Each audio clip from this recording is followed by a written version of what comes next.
Company সম্পর্কিত নন compliance এর জন্য পরিচালকদের ব্যক্তিগত অ্যাকাউন্ট ফ্রিজ করে কমপ্লায়েন্স ঠিক করতে হবে।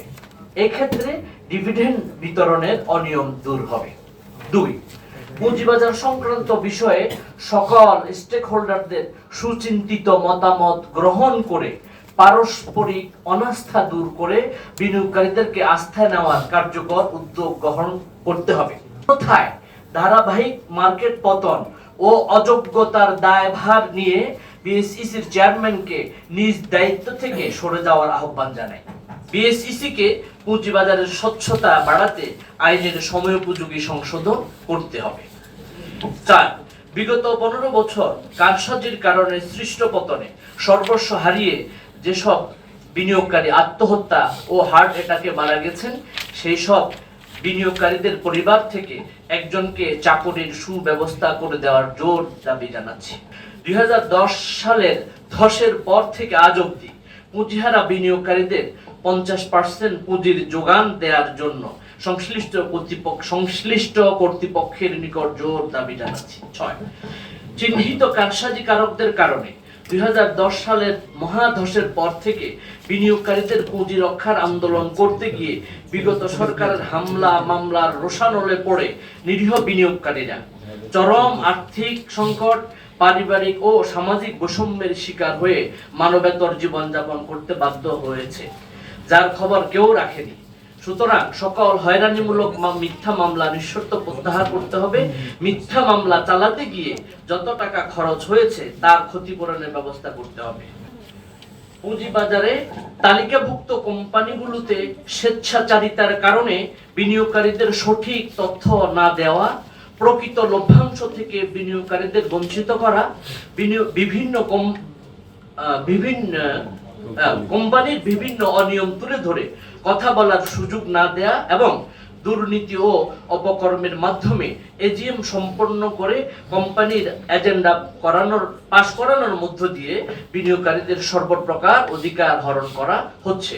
পাশাপাশি আইপিওতে আসা কোম্পানিগুলোতে গিয়ে বিভিন্ন সংস্থার নামে চাঁদা আদায় ও এজিএম কে ঘিরে চলমান অনিয়ম দুর্নীতি অনুসন্ধান করে প্রকৃত দায়ীদের বিরুদ্ধে কঠোর আইনানুগ ব্যবস্থা নিতে অবিলম্বে মনিটরিং ব্যবস্থা জোরদার করতে হবে। আর পুঁজিবাদমান সংকটকালে ব্যাংকগুলোকে সংকট উত্তরণে এগিয়ে আসতে হবে, কারণ রাইট শেয়ার ছেড়ে সুবিধা মতো সময়ে ব্যাংকগুলো পুঁজিবাজার থেকে হাজার হাজার কোটি টাকা সংগ্রহ করেছিল। তাই পুঁজিবাজারে ব্যাংকগুলোর বিনিয়োগ নিশ্চিত করার কার্যকর ভূমিকা ও এই ক্ষেত্রে বাংলাদেশ ব্যাংক কিছু শুধু আইন দিয়েই হয় না, মানবিক বিষয়টি অনেক সময় আইনের ঊর্ধ্বে উঠে যায়, কারণ আইন যেহেতু মানুষেরই জন্য, মানুষের জন্যই। বর্তমান ধারাবাহিক দরপতনে বিনিয়োগকারীরা নিঃস্ব, সুতরাং মানবিক কারণে ফোর্সের আপাতত বন্ধ রাখার আকুল আবেদন জানাই।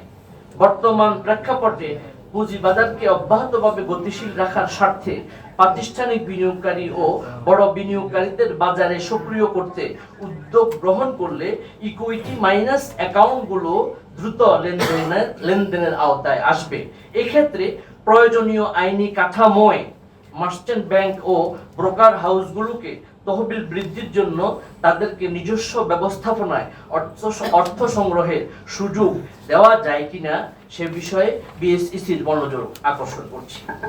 10, অতি দ্রুত বাইব্যাক আইন করতে হবে, কারণ সেকেন্ডারি মার্কেটে মৌলভিত্তি সম্পন্ন অনেক শেয়ারের মূল্য ফেস ভ্যালুর কাছাকাছি।